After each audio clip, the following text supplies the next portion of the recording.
guys, it's Autumn Rain with Beyond the Record, and today I have award-winning musician and producer Amadeus here with me today. How are you doing, Amadeus? I am great. Honored to be here. Again, congrats to you on all of what you've been doing. I'm happy to be here. Happy and honored to be here with you. Thank you so much. I'm so happy you're here too. It's a long time coming, so Yes, yes. But timing is everything. Right now, the timing is just right. You know yes, what I mean? So thank you so much for having me. of course, of course. I want to know from your beginning. I know you've had a very successful career. I'm going to get into that today. Thank you. But of course. So I don't know to know, like, how did you get started in music? Right. Well, I was a little tender, surrounded by music. Shout out to my mom and my late dad. They were music lovers. So growing up in the house, you couldn't do anything on a Saturday morning until the house was clean. Uh-huh. We called it cleanup day. And during that time, my parents played different types of music. My dad was like the Bee Gees and like so many different vibes, chic. You know what I mean? My mom was like, Kurt Franklin and like Africa Bambaataa, the Furious Five, Salt and Pepper. So it was like two different worlds, combined in one. So we just got to be blessed to appreciate all types of music, all type of artists and genres. So it started young. I don't know what they saw in me. This is a question that I still have to ask my mom, today. Like, yo, what did y'all see in me that allowed that pushed you guys to purchase me a little Smurf drum set at the age of like 3 years old? Like, what was I doing that you guys, well, let's get him some drums. So it started then. I didn't know what I was doing, but I tend to know I know what I was doing because if you Yeah. look at the pictures, there was no YouTubes, there was no videos. I was 3 years old. So how did I know to hold on to the drumsticks? How did I know to actually hit the drums? So it's just amazing to see like how really amazing God is and, that Yes. people can actually be born and gifted with a gift and a talent. And that's, pretty much how it started. Fast forward to third and fourth grade, we had to choose a musical instrument. Uh-huh. I chose percussion, not even knowing what it meant. Went into the classroom, and so I had to do it rhythm. Fell in love with it because of the fact that when I would play the patterns naturally following my instructor, the girls in my class would get like hyped up about it. Like, oh, you know what I'm saying? So like that was the true and real motivation. It's like, yo, this is cool. I like it. But like, The girls like y'all think this is fire? Like, it. all right, cool. And that's kind of what the push was. And then it became a love and passion. And the rest was history, man, tapping into producing and production and, really becoming a professional drummer, growing up in church, developing as a true musician, developing in my school, playing in marching band, jazz band, concert band. So, I kind of shortened it, but that was kind of like the gist of how everything kind of came together. No, that's amazing. I think it's so cool when like kids know like what draws them to certain things. And Right. like you put God in it too. I just feel like sometimes just like God just like shows you where you should be Mm-hmm. always. Mm-hmm. So even at a young age, you got that message clearly and Absolutely. working for you. So Absolutely. right Absolutely. message. It wasn't easy. It wasn't easy. A lot was against me. Even with my parents being the music lovers that they didn't understand the path that I was trying to take. You know what I mean? Like me saying, Yeah. imagine like saying to your parents, y'all want to become a hip hop producer. They're like, what? Like, Yes. what is that? No, you're going to go to college. You're going to go to school. You're going to become this. You're going to become that. And it's like, nah, this is what's calling me. Even though you guys don't understand it, you don't really rock with the hip hop that I'm a part of, and I Mm. create and I listen to because of the generation. What you Yeah. liked and what I like. So it was definitely a struggle. And then, of course, growing up in the Bronx, in the hood, in the projects, being surrounded by so many negative things, was trying to get my attention and pulling me away from what it was that I wanted to be. So, it wasn't easy, you know what I mean? But it was worth every struggle, every challenge, every moment that I had to go through in order to get to where I am today. Absolutely, absolutely. I can totally agree with that one. Definitely. It's not easy path being a creative Man, at all. Like right. everything is pushing you against like what your true plan needs to be. So I totally Absolutely. understand that as well. Who are some producers that you have were inspired by to start your own career in producing? Man, so many. Growing up for me, Puff Daddy and the Hitmen were like my all-time favorite producers. When you think about them, they brought us Notorious B.I.G. recipes. Hmm. Faith Evans, Mace, 112, Total. You know what I mean? Like Yeah. all of these amazing gifts and talents, and it's like that was the production team behind those great artists. But they also produced for so many others. They produced for Jay-Z and Mariah Carey, and they just had a really dope, unique sound that I really love. So I definitely grew up being a fan of them. Dr. Dre, of course. Me being from the Bronx, I gotta say Swiss Beats. Shout out to Buck Wild, DJ Premier, RZA, the Neptunes, Rodney Jerkins. Who am I missing? Timbaland. Like, there's so many. Pete Rock. Like, there's so many that just were influential to me in my career, and all in different ways, because they all have their unique styles and sounds, and I kind of, being a church musician, was able to take and pull from each and every single one of them and kind of incorporate that into who I am as a producer, right? Yeah. Establishing myself as Amadeus, where it's like, even though I was inspired by all of those creatives, I didn't want to be them. I didn't want to Yeah. sound like them. I took bits Yeah. and pieces of each and every single one of them that inspired me and kind of made it my own. You know what I mean? Yes, yes. That's exactly what it is. Like it's inspiring to you, but it's not you're trying to like copy what they're trying Correct. to do. Like you want to have your own sound and your own voice so people know like, oh, this is an Amadeus record, Right. Oh, this is a Timbaland record, or this is like a Smith record, Yeah. like you want to know this is my record, And I So love that you say that, because that was a big thing for me, right? Where, respectfully, a lot of the producers that I mentioned had a sound, yeah, right? Where if they were produced for this artist or that artist and the song came on 9 times out of 10, you can tell that was them because yeah. of their drums or their patterns or how they sampled certain things. And to me, I thought it was dope. But for me personally, I didn't want that. I wanted Mm. to confuse, in a good way, the listener, right? Where it's like, Ooh, okay. oh, that's Amadeus did this, this Little Mo record, or Amadeus did this Dipset record, or he did that for Fab, or he did that for Justin Bieber. Like, I didn't want to have a sound, because if I had a sound, I felt like it could possibly box me in to one genre or to different type of artists, and not allow me to be open to work with any type of artist. That's why when you look at my resume, humbly Mhm. speaking, there's Yeah. such a large range. I'm from the Bronx, so I produced for Fab and Remy Ma and Papoose and French Montana, and like, the core New York locks. But I also got Justin Bieber and CeeLo Green and The Game and Mike Jones and Paul Wall and Slim Thug. Like, just to show you, it's Wow, like, it don't matter what Jeezy, T.I., like, it doesn't matter. The clips, where they're from. And I just kind of wanted to make sure that was important to me, to be able to not be boxed in and to create sounds, various sounds, and to be able to apply that and work with all type of artists. Absolutely. And I like we're just about to just get into that too. So you already like you got me. You got me. So like I said, you have a very, very, very impressive and extensive resume. Like Thank all you. the names you listed too. I got Chris Brown, J Lo, 50 Cent, Lil Wayne, Busta Rhymes, Keisha Cole. So many top Justin Bieber, Man. obviously. So many, many top selling artists. How would you describe your producing process, or does it change really when depending on who you're working with? So for me, I just create what I feel. Okay. I've never been the type of producer that created anything for a specific artist. Mhm.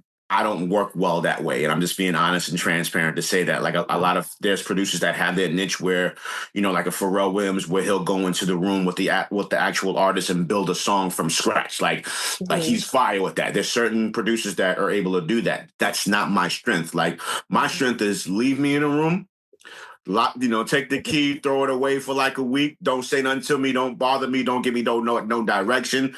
Just let me do me. And I go in a room and I just create what I feel in that moment. Whether it's personal, whether it's a thought, whether it's a feeling, whether it's a mood, and I create what I create, and then I send it out. You know what I mean? Mhm. And if you gravitate towards it, you gravitate towards it. And that's kind of how I always been.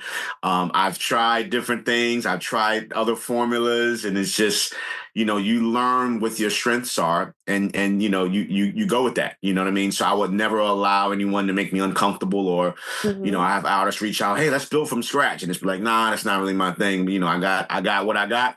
I'll send them your way. See if anything grabs your attention, and we go from there. Cool. If we don't work, I understand it. I respect it. But I just feel like never allow anything or anyone to make you uncomfortable or put you in a position where you're not strongest in. And so if I know my strength is, just leave me alone. Let me do me. And that's kind of how it is. And I just send them out. And I always say, whoever first come, first serve. You know what I'm saying? I don't care who it is. If you reach out first on that track, I have artists who, hit me about the same track. And it's like, I don't care who it is, whoever's first that reached out, I reach out like, yo, this is the deal. I got so-and-so and so-and-so, so-and-so. Want this track? What you want to do? You got first dibs. You know what I'm saying? And I don't really like the bidding war thing.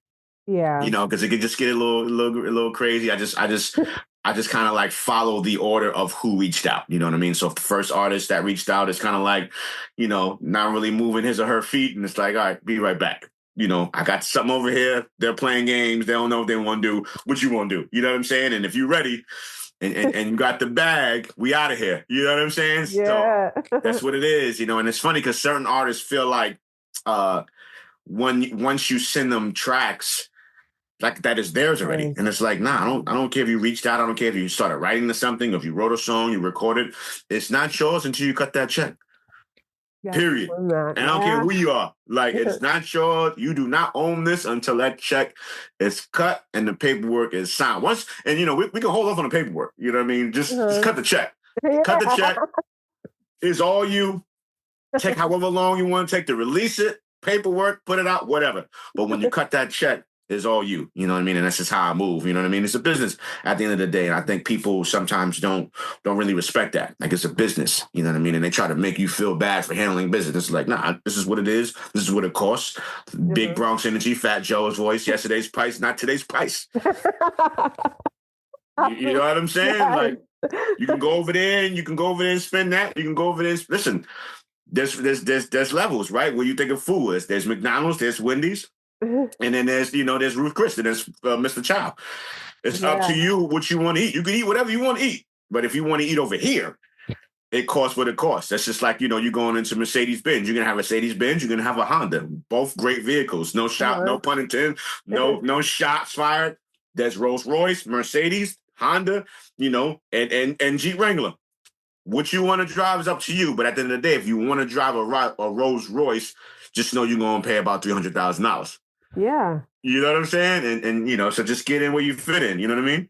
I think it's like a lot of times as creatives, like people try to like lessen your value and tell you what your price should be. And it's like, you're not only paying for the product that you're receiving, but you're also paying for the expertise of the person who's creating that product. So I just don't think it's right for you to tell me how much you should be paying me. Like, I told you how much this costs. And if you can't afford it, that's fine. Like you said, shop elsewhere.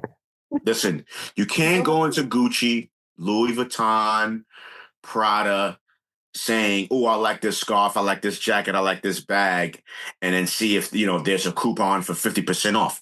It ain't no coupons. Yes. Think about it. You've never seen a sale at any one of those outlets, right? Or those clothing brands. Now you got the people that want to be smart.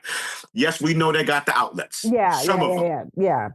But it's not the same. Like, let's be serious. It's not the same thing. Yes, it's real. It's official. You can probably get some nice things from there, but it's nothing like going to the actual store and getting whatever that Louis Vuitton bag is or that Gucci bag is. There's never a sale. Yeah. And the thing is, you're in there and you're walking around with those bags and you're walking around with those belts and those sneakers and those shoes and those socks, and you ain't complaining. So it's like, have that same energy and respect the process and respect the creators and do the homework to know who it is that you're working with.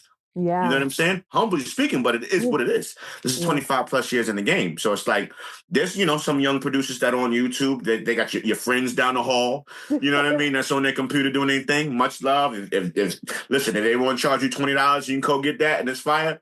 Do your thing. But if you come on here on this side, just know that this is the elite. You know what I'm saying? Yeah. Yeah. And you have to own that too. Like, you can't just like give handouts and stuff like that. Like, especially like in the beginning of your career, like, sure, like you might do things for like a lesser value because you're learning, like that's the experience that you're gaining. But it gets to a point where it's just like, when are you gonna put that effort in, like all those years of work, and you're gonna be like, okay, it's still $20. Like it's still $30. You're not gonna make any money. Like you Yeah, need, like man. You got to stand unfortunately on it. need it, you know? So And you'd be surprised, and I say this all the time to artists, right? And for those creators that are listening and watching us right now, like it's about honesty and transparency. yes. You never know what people would be willing to do for you by just being honest and straight up. I've Mhm. had artists say, "Yo, I really want to work with you. I don't have, the numbers you would get from a Chris Brown or a Trey Songz or this, but I have this." And you'd be surprised. I'd be like, "All right, cool." And they're like, "Hmm."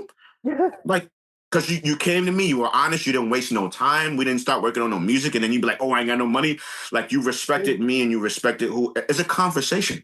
Yes. It's a conversation, and I always let them know, like, "Yo, I don't feel any negative way. I don't feel embarrassed. Don't feel like you're disrespecting me. If anything, you're showing me real respect by Yeah. saying, yo, I really want to work with you, man, but this is what I got." And I've worked with a lot of artists that's like, yo, let me pay my cell phone bill. Like, you know what I'm saying? Let me listen, give me a little stack. Let me go, man, catch these J's or something. Like, because at the end of the day, as a musician, I have thousands of tracks Yeah. that are in my computer that are incredible that sometimes are just sitting there. So it's just like, I would rather me go ahead and take that 1,500, take that 3,000, take that 4,000, and let's create this dope record. We never know what'll come out of this. This could become number one. This could get Grammy nominated. This could be the top record in the clubs. Who knows? So it's like, give me the 1,500, and Mhm. then let's see what it is. So for those creators, man, be honest, be straight up. Don't waste nobody's time. Respect people's time. Like, time is one of the most valuable things and precious things. People think it's money. People think it's materialistic things. It's time. You can never get time back. You can make money back. You can Yeah. get things back. Uh-huh. Time and people, And people, yeah. you can't. Yeah. This industry is all about relationships too. So like when you Absolutely. see that artist that's like grinding and putting in work, and then they reach out to you like, "Hey, I only have 1,500 for this track." You're like, "Okay, well, you know what? I have something that you can have, right?" You know And what? then I told him I don't even do that. uh-huh. The same beat I would send Chris Brown or Trey Songz, or it's the same level. I don't do A, B, C, D, E, F tracks. I don't believe in that, Mhm. because at Yeah, the end of the day, it's my name that's out there. true. So That's if I true. wouldn't send that to Chris, if I wouldn't send that to J Lo, I'm not going to send that to you. I don't look at you as less of a creator or less of an artist because you're paying less money. You know what I'm Mhm. saying? I want to give you the heat I give them, because this record can take off. We can have a number one record. We could, this record can push you to be the number one artist or the biggest artist in the world. Who knows? So I'm not going to, because of what you're paying, give you less quality. I'm going to give you the same quality I give everybody else, because this is my name, this is my brand, and most importantly, this is my legacy. When my Yeah. name is attached to that, it's attached to that forever. When you release that online or on the DSPs, like, that's there forever. You know what I'm saying? And Mhm. I'm really big on that.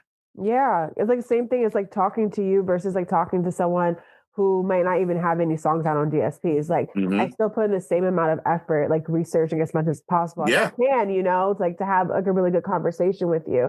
So I really respect it like as a creative, because sometimes it's like you do see those things out there, like hmm this hmm industry you've seen a lot probably. yeah, So yeah, it's like, yeah, I like that you're still like true to yourself regardless of, absolutely, price tag.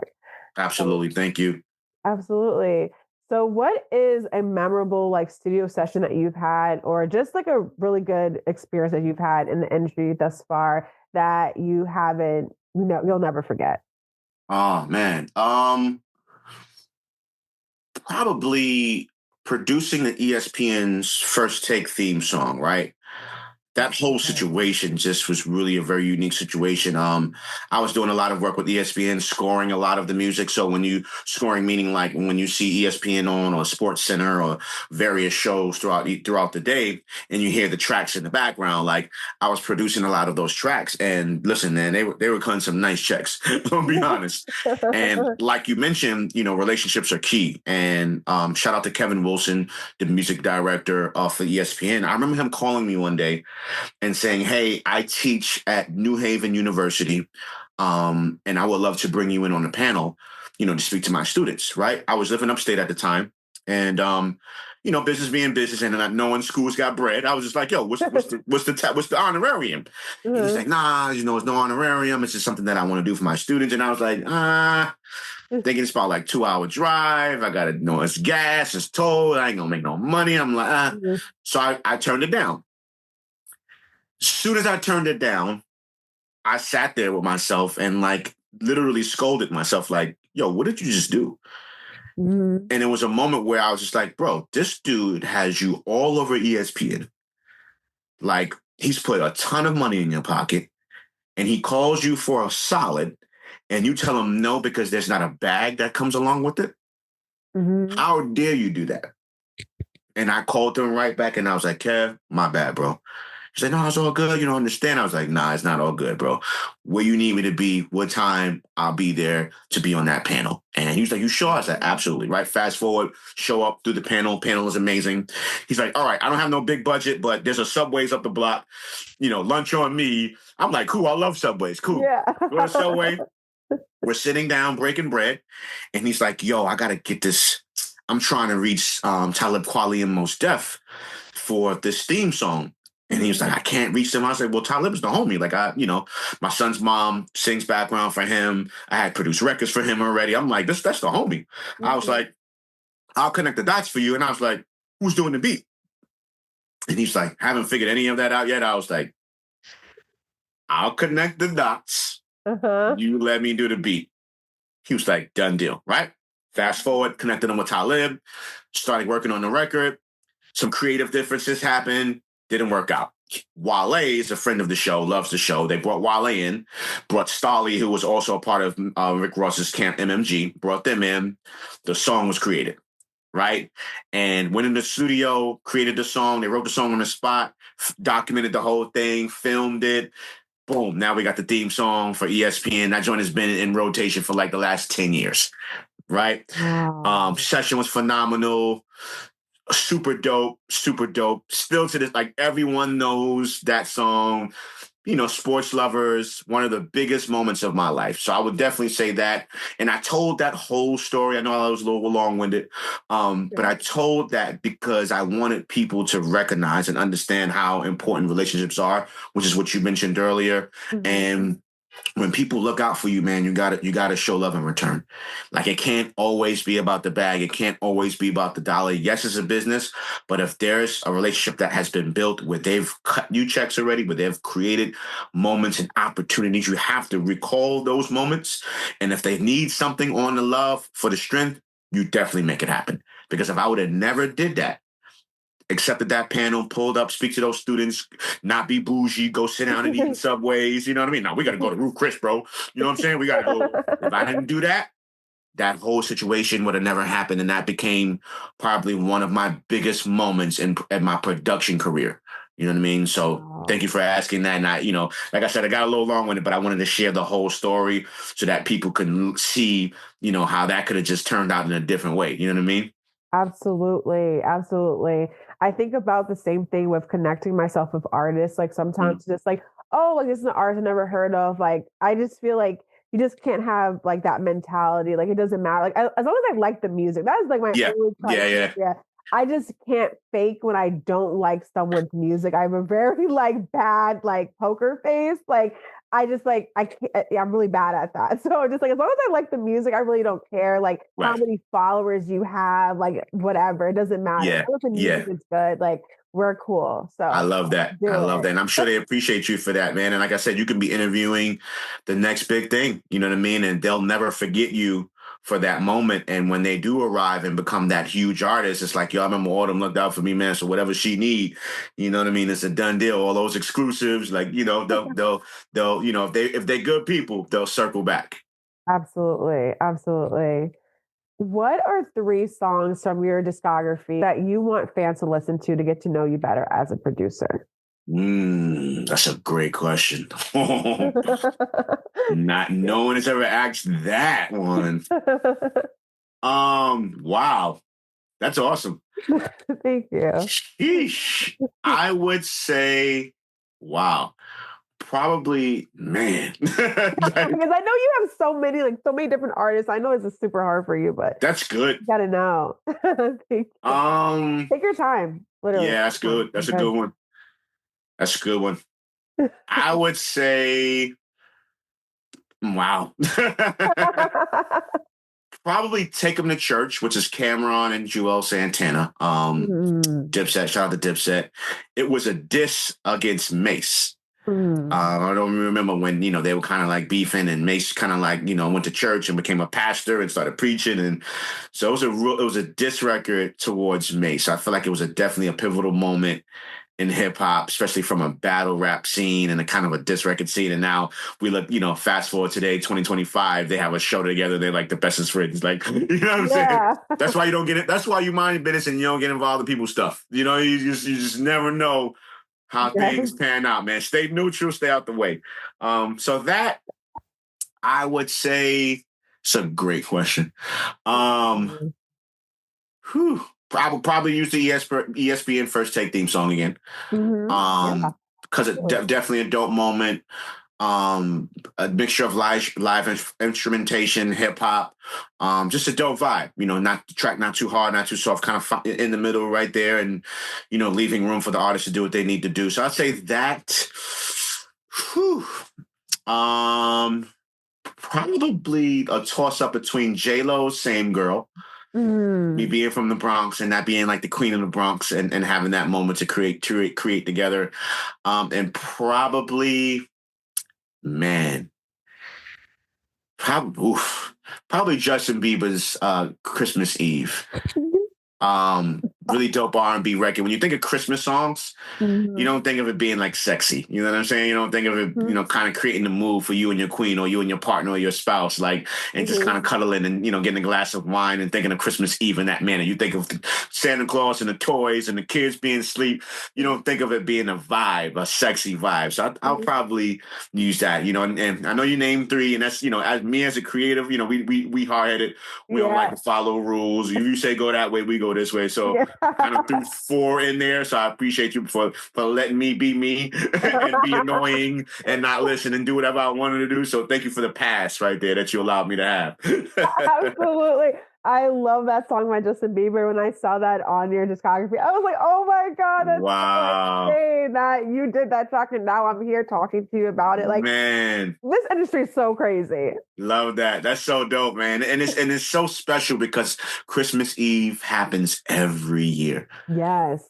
So it's a moment where, you know, the song just kind of lives and lives and lives and it'll forever live because it's, you know, I don't know if there's another Christmas Eve. There could be, but I don't know if it ain't that.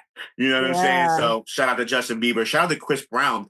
Chris Brown actually wrote Christmas Eve with Justin Bieber. So shout out to CB. That's the part of that record. He's the whole reason that whole thing, you know, came about, man. And the J-Lo record. Chris Brown is definitely behind, you know, the Justin Bieber Christmas Eve and the J-Lo Same Girl record. So shout out to Chris. Wow. I didn't know that. So cool. Yeah. Wow. So on top of being this like world star producer, you're also the music director and tour drummer for TREY Songs. So how did that opportunity come about? You've been doing this for 18 years too, and counting. Yeah. How did that happen? That's insane.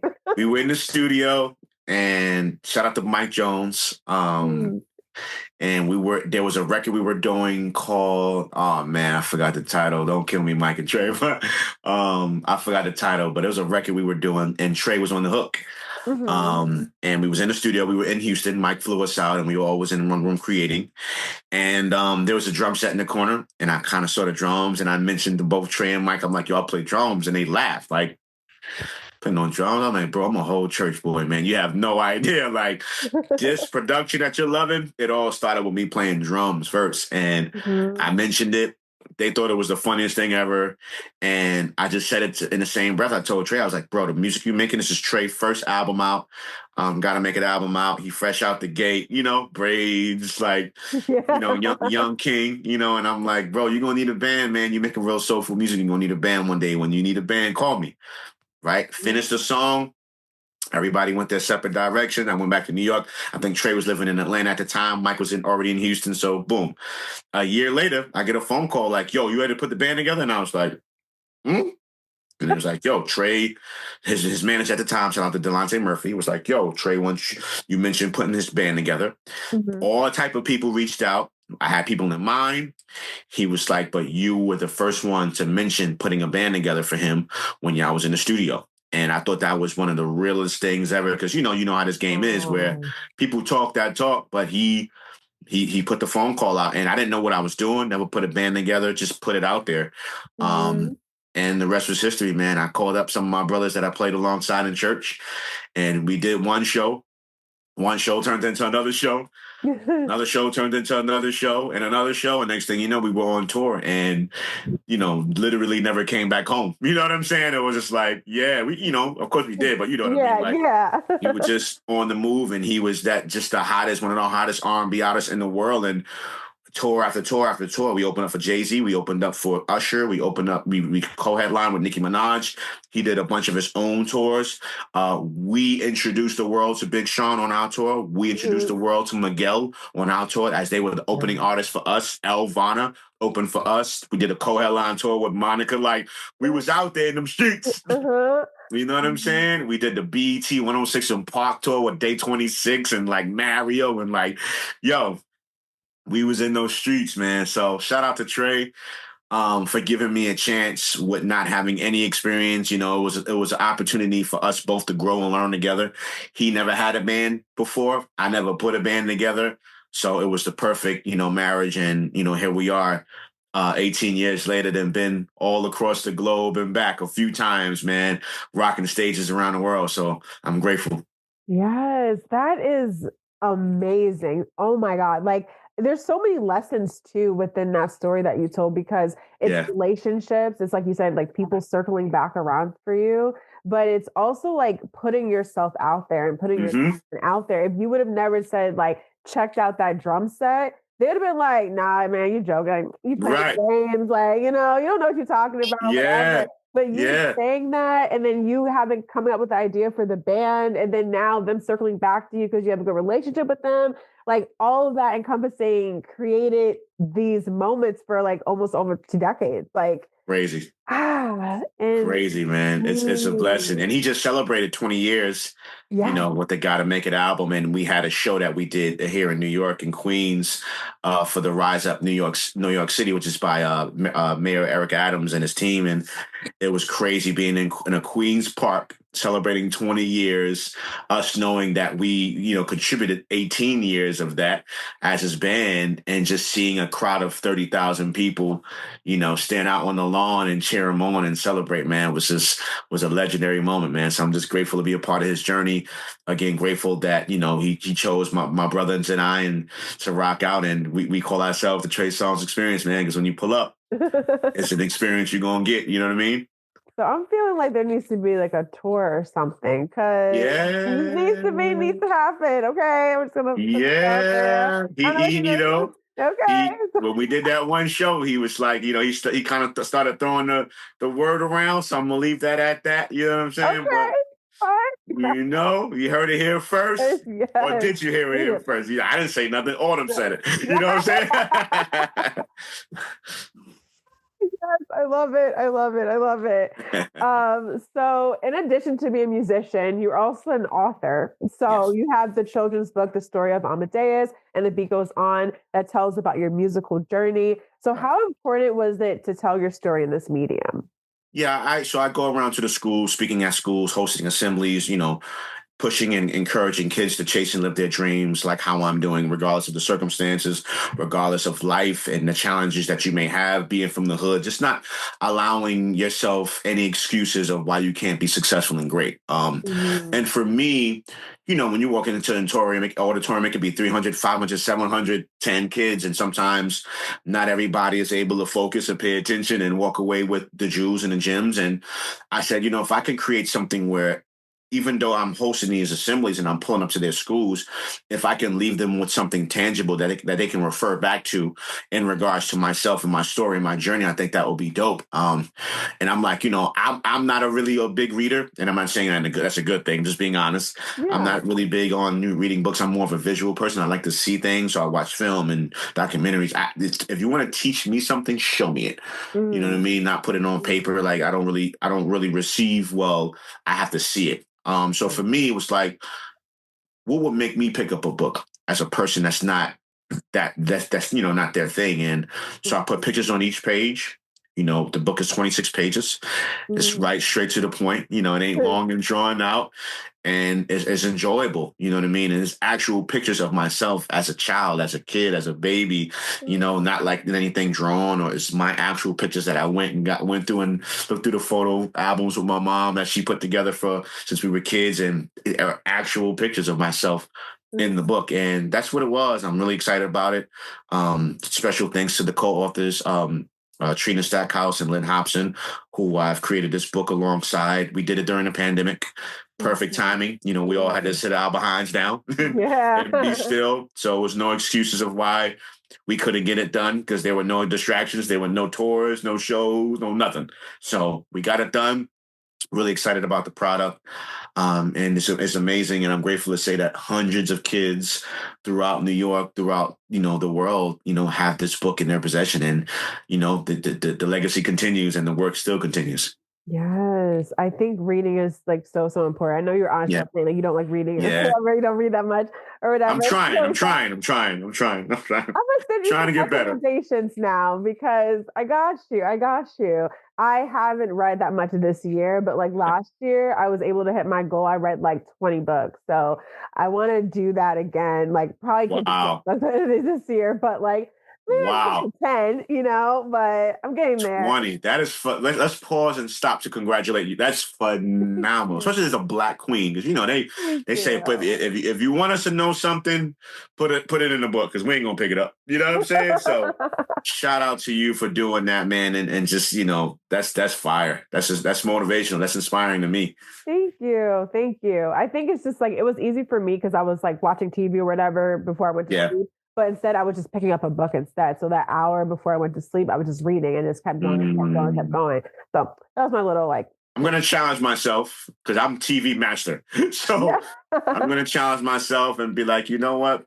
Sometime within, me watching TV, start out slow, maybe like a little 15 minutes, a little 10 minutes, or a chapter or two, just to kind of like get Yes. it going and just see how it goes. I think I like that. I think I wanna attempt that, man, because I'm sure there's so much knowledge and things to gain, from just reading. And so I love that. So I appreciate your inspiration on that. Thank you. And I Yeah. appreciate that. Yeah. I'm gonna try it. Yeah. So you're I'll going to let you know how that succeed. goes. I'm gonna let you know. I'm like, yo, I read a chapter today. You gotta be happy. You gotta be happy, and like you gotta like go in like, yeah. Yeah, I got you. You Balloons gotta and be super everything. encouraging. Yeah. I got you. I got you. I got you. So you've had like I said, so much success. And I had to shout this out as well. So you received the Presidential Lifetime Achievement Award for your commitment to your community, and it was awarded by former President Joe Biden. So what did that recognition represent for you specifically? First of all, I didn't believe it, because that came along with me earning my honorary doctorate in music, the music business and entrepreneurship. So it's like a combination, and I'm like, Mm, whoa. When you want to be a blessing, to anyone, to others, you don't do it to receive anything. You don't do it for yeah. accolades. You don't do it for your name to be mentioned. You just do it to be a blessing. You just do it to give back. You do it to change lives, to inspire, to help, to educate, to empower. Mhm. And you just do what you do, and so with that happening, and I'm actually looking at it while we're talking about it, and just that and receiving an honorary doctorate, a little boy from the hood, from the Bronx, from the projects, from where, I'm supposed to be a drug dealer or be in jail or a gang member. And, now, you got to refer to me as Dr. Amadeus. It's fire without even, graduating from college. It's like, yo, no, you earned it because and for people that are not aware, you're capable of earning an honorary doctorate by having 20 plus years of experience in whatever field. So that's how it comes back. That's how, they look into it to see if you're worthy and have put the work in for, such a moment. You know what I mean? And I've done that. I'm 25 plus years in at what I do in music. So it's a blessing. It's beautiful. It still feels weird. You know what I'm saying? People like, hey, Dr. Amadeus, and it's like, nice little ring to it, and I definitely don't abuse it. I don't make people say it. If you say it, cool. When I do my speaking engagements, I use those moments to kind of use it to just, be more of inspiration to the people who I'm speaking to, the kids that I'm speaking to, like, wow, he's a doctor. You know what I mean? Like, and that created hip hop, that created R&B, that toured the world with TREY songs, like that look just like us, that sound like us, that been through what we've been through and more and back. Like, but he's Dr. Amadeus. So an amazing moment. Every now and then I look at it and I celebrate it, but always just staying focused on the real reason and the real cause, which is to continue to be a blessing and continue to help others. And if I would have never received that, I still would be doing, what I'm doing today. Absolutely. Yeah. Like, I think that is just, first of all, congrats. Thank you. Congrats. Cause that's amazing. I think when you can just like pour back into the community that like raised you and like was able to afford you like everything that you've been able to accomplish is such a beautiful Thank you so much. It's Thank you circulating so all much. around. Yeah, man. Crazy. It's beautiful. It's Thank you, so Queen. nice. Thank you. Before I let you go, I have this quick rapid fire questions that I want to give you. And then, so get to know you even more. Okay. Know your journey. Okay. So we're going to start off first with, what is your zodiac sign? Aquarius. Okay. Aquarius. Yeah. Okay. Nice. So are you that's February, right? I'm the end. So I'm January 30th. Okay. My actual birthday. Yeah. Yep. January, baby. Yeah. Alrighty. So who is an artist that you would like to collab with in the future that you haven't worked with yet? Here go me and my non-listening self. I would say Jay-Z, Rick Ross, and probably Kurt Franklin. Ooh. Yeah. Kurt Franklin is one of my heroes, man. And like, we're like right there. I got a chance to meet him. Was it last year? I think is it this year or last year? I forgot, but got a chance to meet him, gave him a big hug and, told him how much he meant to me. And he, knew who I was, and that blew my mind and, recognized me in all of my works. And, so I'm working on it. Yes. No, we need that to happen. Yeah, man. We're manifesting that. Amen. What is a brand deal that you like to secure that fits your image? Ooh, come on, questions. Okay. Ooh, a brand deal. Wow, man, that's pretty good. Ooh, that's a good one. Wow. So I will say ones that I would name, thankfully, and I'm grateful, I'm actually a part of. So Akai MPC is a machine that I use, a drum machine that I use to create. So I'm a part of them as an artist. KRK is my favorite speaker. I'm a part of them as an artist. I love sports. So I'm an endorsee of starter jackets. So a lot of them, the drumsticks and cymbals and drums, like I have, endorsement deals from, a lot of them. So I've manifested, I would say, the majority of the brands that I felt would be, great to work alongside. I'm trying to think, are there any more that I haven't tapped into? This is a great question. Maybe Apple. From Ooh. the laptops and the computers and the phones, and a lot happens, musically with obviously our computers, from Yeah. me creating on it to me sending out music to me, handling business on it, so an iPhone. So I think would be a dope one. I think Delta. Yes. I humbly speaking, I'm a million miler. So I've flown over a million Okay. miles. So every Okay. time I'm bored, they recognize that. Yes. Delta will be a dope partner.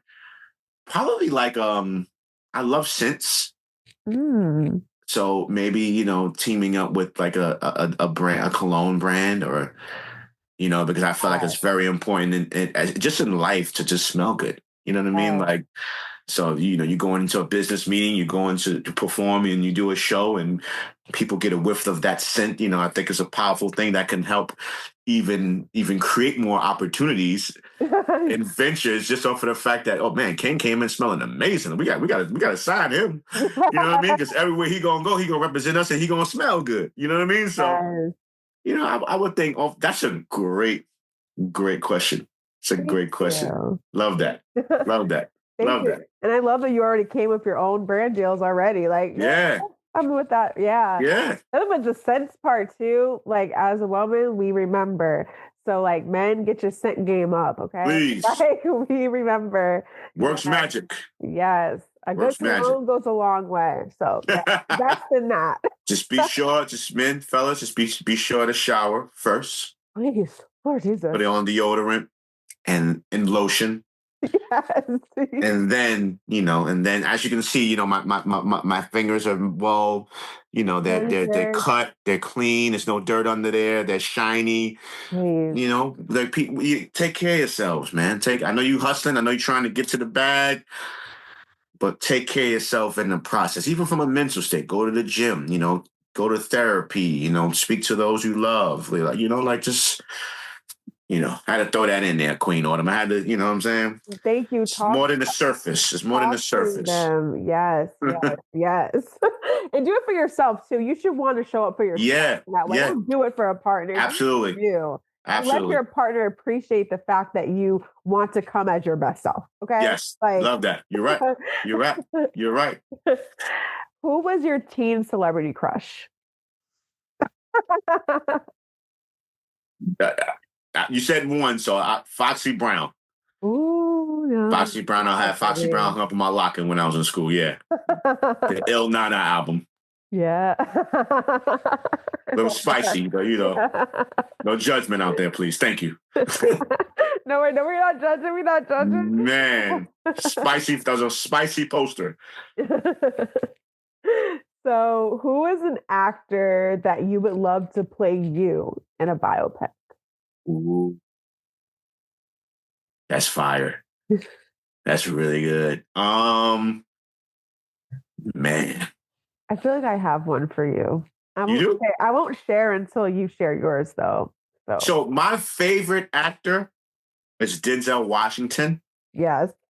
So don't get mad, Denzel. So I'm just thinking of where he is in life, his OG-ness. You know what I'm saying? Like, I don't see him doing that because of, where he is. So I think I would have to pick someone that's kind of along my age. Respectfully, Denzel, I'm just saying. Don't, I love you, my brother. I would probably choose. This is hard. I would probably choose Michael B. Jordan. Okay. Yeah, I love what he's doing. I feel like he's on fire right now. Just young black king that, you know, I can relate to, like, carries himself a certain kind of way, even though I know that doesn't, that's not the reason why you would pick an actor. Like, it would be more about the screenplay. But, if I have my hand in it, I would want that person to kind of represent me in real life, like be similar to me in morals and values and God, and, the way he carries himself, and just respect for others and respect for women. So I would probably choose, Michael B. Jordan. Who would you choose? I was like, I wanted to get that out so I can hear what you would choose. Yes, yes. Okay, so the person I choose has passed. So unfortunately, he couldn't play you. Okay. But I was thinking Malcolm Jamal Warner. I think he has a Wow. very like humble kind of personality and like just Wow. was a really great person overall. And I can see him. I see a little bit of a similarity Okay. physically too. That's pretty good. So that's who I was thinking. Wow, man. Moment of silence. Rest in peace to my brother, Malcolm Jamal Warner. Yeah. Man, definitely a brother of mine, a friend, a musician. A lot of people didn't I know that he was a musician as well. An incredible bass player, producer, songwriter. Um, think he won a great. Grammy. Yeah, did he?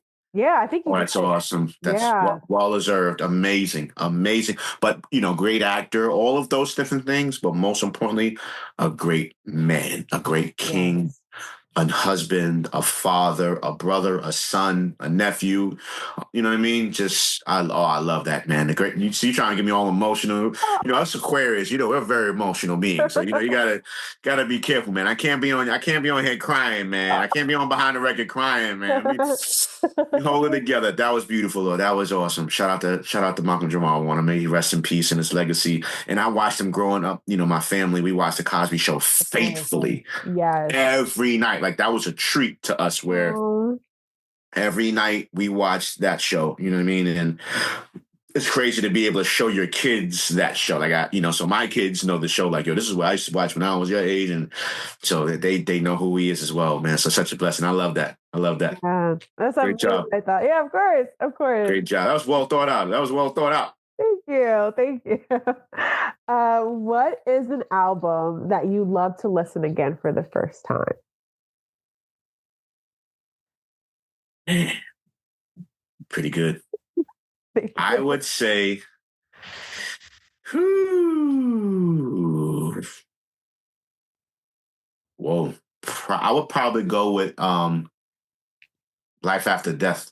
Ooh. The Notorious B.I.G. Life After Death. That was a very difficult decision, but I'll probably go with Life After Death. Okay. Incredible body of work. I Iconic. remember purchasing it from the Wiz store, the actual CD and the cassette tape, and listening to that for the first time. I was on a bus, going home after purchasing that CD with the little CD player, Uh, and I remember that, man. That was wow. Yeah, the Life After Death album. that's a good one. That's a Yeah, good choice. yeah, yeah. What is your favorite album so far this year? Mm, this year, probably the Raekwon album, Ooh, okay. Emperor's New Clothing. Yeah, and I actually produced a record on there, and I'm saying that because he's still going. Definitely a legend and an OG in the game, still going, Nice. still creating, still just having that cloth, just talking that talk. And I don't even know how old he is at this point, but still got that swag, that energy, and just Yeah. me thinking about picking up the Purple Tape album and growing up listening to Wu Tang and him and finally having an opportunity to work with him and him actually releasing an incredible body of work in 2025 and me be a part of that is legendary. So I would definitely say that the new Raekwon album. Yeah, no, that's a really good choice. Yeah, Good choice. yeah. So if you didn't have any type of position in the music industry, so if you weren't a producer, if you weren't a drummer, what career do you think that you would have gotten into? I can't even answer that question. Like I don't see myself doing anything else. Like I've tried to what would you do? Like what would like this it was when I decided that I was gonna chase this dream, it was all or nothing. Yeah. It was my A, B, C, D, E, F, G. It was no plan B, no plan C. It was just like this or nothing. I love that. And I felt that God equipped me with all that I needed. I felt like He gave me the gifts and talents that I had what it took to make it. And He gave me the motivation and the drive. And I just always had that. If I commit to it, it's like, nah, I'm gonna make it happen. I'm gonna figure it out. You know what I Yeah. mean? And that's been me my whole life when it comes to music. That's been me now as a man, as a father, me being 44 years old and just being able to evolve and to adapt with how music is right now, with how the world is right now, with technology. I'm still here, still in your face, still creating magic, still walking in my greatness, still pivoting into Yes. other areas in life. And I never ever in life would have thought that I would be a successful motivational or public speaker. Never saw that coming. Really? Wow. Never saw that coming. But, when your heart is in the right place and you just want to be a blessing, God will work through you, man. And, like I said, I've always just wanted to inspire and push people. And that's, what I do. And so I'm and still rocking the music, still touring. My residency is actually ending this weekend at TREY's. I've been in TREY's for 8 years, going on 9 years as the resident drummer. Historic, never done before, especially in Las Vegas. As Yeah. the drummer, like playing alongside the DJ in a huge club that hosted thousands of people, you know what I mean, for 9 years. And I'm grateful. And you just got to be able to, like, pivot was a key word for me at the beginning of this year, to be able to pivot. Yeah. Things slow down, shows slow down, tours, bookings, and you just got to be able to tap into each and every single one of your gifts that God has blessed you with, and live life from it. You know what I mean? There's no reason on why you should be waking up doing something you don't love to do. Like, Yeah. that's settling in life, and that's something that I've never done. So to be a public speaker and speaking at commencements and graduations, and like, I never in a million years saw that coming, and it's all God, because I've never wrote a speech in a day in my life. I've never written a speech. I will pull up to, I just did this summer, Mount Vernon High School in a huge football stadium. Like, and I want to share this because I never really spoke on it. Like, it was the first time I got nervous. Like, I'm looking around and I'm like, yo, all these people are here. These amazing students are graduating, hundreds of students, hundreds of family members in a football stadium in Mount Vernon that we would drive by on a day-to-day basis. I'm in here giving the commencement speech. Like, you know what I mean? And it was a moment where I was just like, wow, God, like, and just to be a blessing, just to push them to be great, just to support them and show love, and it was one of the most amazing feelings, and it went well, and it was just like, how did I get here? And the answer to that question is God, man. Like, and for those that are tuned in, it's like, you have so much within you. Don't Yeah. ever let anybody box you in. Don't let people or things to say you deserve to be here and deserve to be here only. Like, nah, Yeah. do everything. Walk in all your gifts and talents that God has given you, because you just never know when a season will come where maybe it'll slow down, maybe it'll dry up, maybe it'll end, maybe it'll be the end of a chapter. This weekend will be an end of a chapter of an amazing book that was written from me having a residency in Vegas. Like, but it's closing, and I'm not worried. I'm sad, of course. It's like, man, but I Yeah. know God got me, and I know my hustle, and I know all of what I've built, and I know all of the various eggs that I placed in different baskets. So it's like, cool, less of that. Okay, cool, more of this. You know what I'm saying? Yeah. So God always got you, man. I always say faith over fear.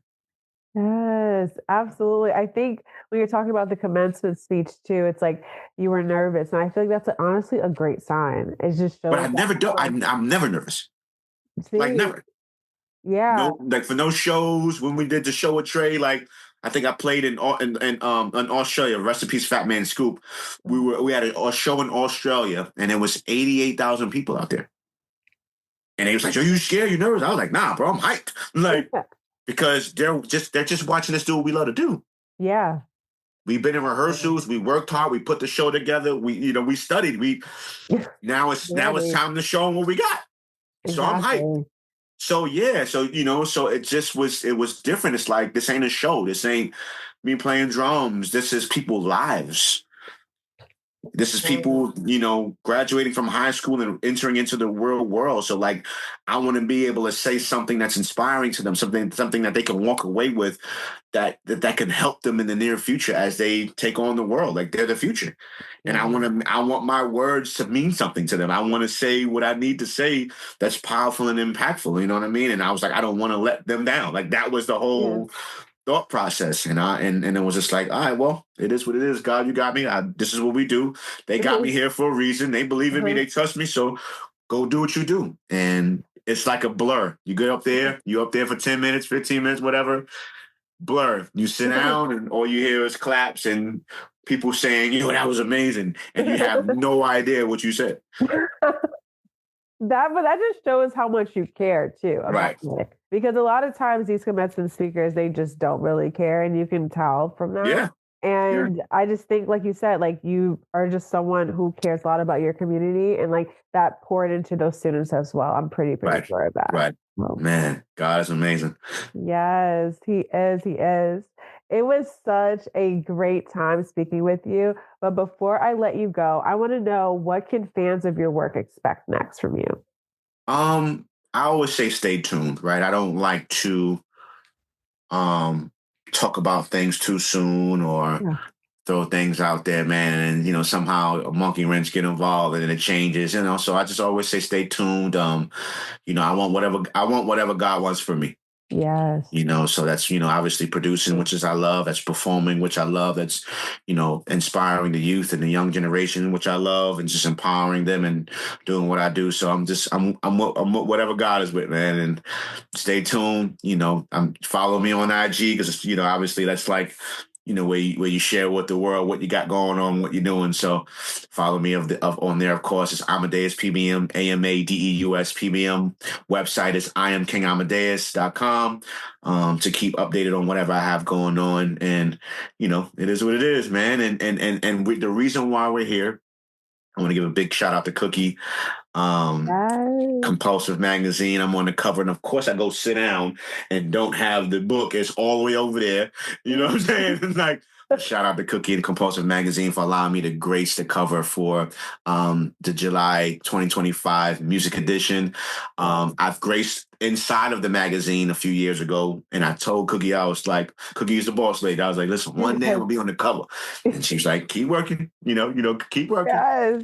Keep working. We'll see. And the time has come. So if you don't have the magazine, definitely grab your copy. On my Instagram, in my bio, my profile, there is a link there to actually order, your copy of the magazine. Please go get that. Please. It's an amazing read. It looks absolutely phenomenal. So shout out to Cookie. Shout out to you, Autumn, for having me. I appreciate you. This was an incredible conversation. You are great at what you do. You know what I'm saying? So go get them. Oprah's getting a little vintage. The View, they're getting a little vintage. Sherry Shepherd. Notice I didn't say old. I said vintage. Yes. Get a little vintage. And put some respect on it. You know what I'm saying? So they gotta make room for the Queen Autumn, man. And you here, and you ain't going nowhere.